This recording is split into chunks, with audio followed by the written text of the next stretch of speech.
और पाक अफगान शांति वार्ता खत्म होने के पीछे पाकिस्तानी सेना का हाथ बताया जा रहा है। अफगान और पाकिस्तान के बीच शांति नहीं चाहती मुनीर की सेना। तालिबान के प्रवक्ता ज़बीउल्लाह मुजाहिद का यह गंभीर आरोप सामने आया है। पाकिस्तानी खुफिया एजेंसी नहीं चाहती कि अफगानिस्तान में किसी भी तरह शांति हो।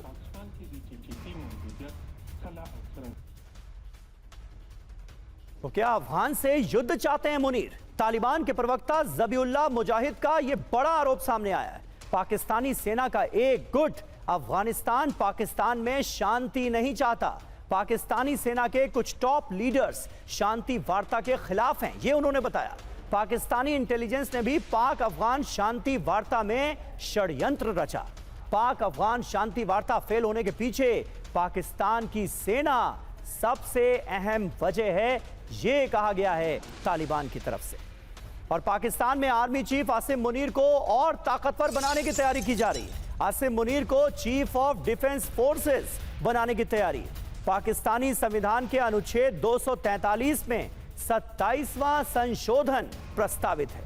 पाकिस्तान के तीनों सेनाओं के कमांडर होंगे मुनीर। सीडीएफ बनते ही मुनीर को पद से हटाना हो जाएगा बेहद मुश्किल। तो देखिए, अभी तो मुनीर की ताकत और बढ़ाने की तैयारी हो रही है। फील्ड मार्शल मुनीर को चीफ ऑफ डिफेंस फोर्स बनाने की तैयारी। जनरल मुनीर के लिए नया पद बना रही है पाकिस्तान की सरकार। मुनीर के लिए पाकिस्तानी संविधान के अनुच्छेद 243 में 27वां संशोधन प्रस्तावित किया गया है। संशोधन के मुताबिक मुनीर के पास फील्ड मार्शल का पद आजीवन रह सकता है। सीडीएफ बनते ही पाकिस्तान की तीनों सेना पर होगा जनरल मुनीर का कंट्रोल। केवल महाभियोग के जरिए ही सीडीएफ को हटाया जा सकेगा।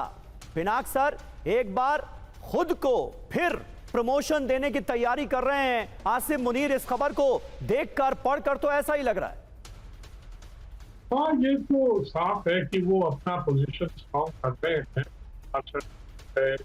अब उसको जाएगा और उसके बाद वो 5 साल का टेन्योर रहेंगे, फिर उसको एक्सटेंशन भी मिलेगा। तो उनका जो दिमाग चढ़ा हुआ है, क्योंकि वो समझते हैं कि वो उनके बिना पाकिस्तान जी नहीं। और जो पॉलिटिशियंस हैं वहां के लेकिन सर क्या ये माना जाए कि पाकिस्तान के हुक्मरानों ने, हुकूमत ने पूरी तरह से सरेंडर कर दिया है मुनीर के आगे, या फिर इसमें अमेरिका का भी कुछ रोल है? नहीं, वो तो लोग सब मिलजुल के हो रहा है। अमेरिका ने तो, ट्रंप ने तो मुनीर को बहुत क्या मतलब सपोर्ट किया है कि भाई अब आपका प्रश्न ये भी हो सकता है कि अमेरिका क्या चाहता है। हमने सुना है कि अमेरिका बागराम एयरबेस वापस मांगता है। उधर अमेरिका के साथ उनके जो छुपे हुए जो कॉन्ट्रैक्ट्स हैं या जो एग्रीमेंट्स हैं के फैसिलिटीज के, या जो कहते हैं अमेरिकन न्यूक्लियर वेपन्स भी वहां रखे हुए हैं। तो इस तरह के जो समझौते हैं, सीक्रेट अरेंजमेंट्स हैं, तो उसमें मुनीर का रोल तो बहुत इंपॉर्टेंट हो जाता है ना। तो उसके बिना तो सिविलियंस मैनेज नहीं करते हैं वहाँ न्यूक्लियर प्रोग्राम, या अफगानिस्तान का जो पॉलिसी है या पॉलिसी है वो आर्मी कंट्रोल। बिल्कुल। और मुनीर ने तो बता ही दिया कि अब सिंदूर में वो इतना जबरदस्त उन्होंने मतलब भारत को हराया है, इसलिए वो अब देख लीजिए कि अब वो और आगे क्या करेंगे।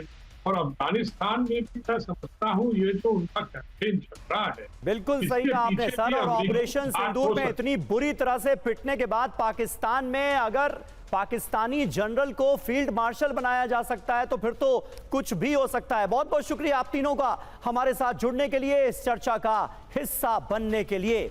और अब चीन से ईरान महायुद्ध का काउंटडाउन कैसे शुरू हो चुका है ये आपको बताते हैं। फिलीपींस में ब्रह्मोस तैनाती से चीन घबराया।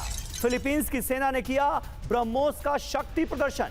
ब्रह्मोस मिसाइल की पहली बैटरी का प्रदर्शन किया गया है। मरीन कोर ने ब्रह्मोस मिसाइल का वीडियो शेयर किया है। ये देखिए, ब्रह्मोस से दक्षिण चीन सागर में चीन को मिलेगी तगड़ी चुनौती।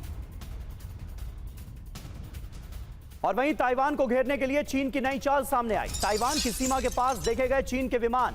ताइवान के पास पहुंचे 38 चीनी सैन्य विमान। पीएलए नेवी के 9 नौसैनिक जहाज भी ताइवान सीमा के पास पहुंचे। चीन की घुसपैठ के बाद अलर्ट पर ताइवान की सेना। और विनाशक हथियारों की होड़ में सबसे आगे चीन। एक साल में 100 नए परमाणु हथियार बना रहा है चीन। चीन में एडवांस मिसाइलों का बड़े पैमाने पर उत्पादन किया जा रहा है। सैटेलाइट तस्वीरों से CNN का बहुत बड़ा दावा सामने आया।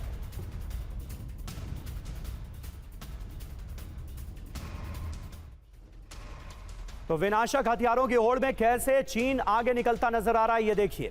एडवांस बैलिस्टिक मिसाइलों का बड़े पैमाने पर उत्पादन हो रहा है। PLA रॉकेट फोर्स की 136 फैसिलिटी में मिसाइल प्रोडक्शन चल रहा है। 60% से ज्यादा सुविधाओं में 2 मिलियन वर्ग मीटर नई इमारतों का निर्माण किया गया है। उत्तर पश्चिम चीन के शियान में हाइपरसोनिक मिसाइलों का नया लॉन्च सेंटर बना दिया गया है।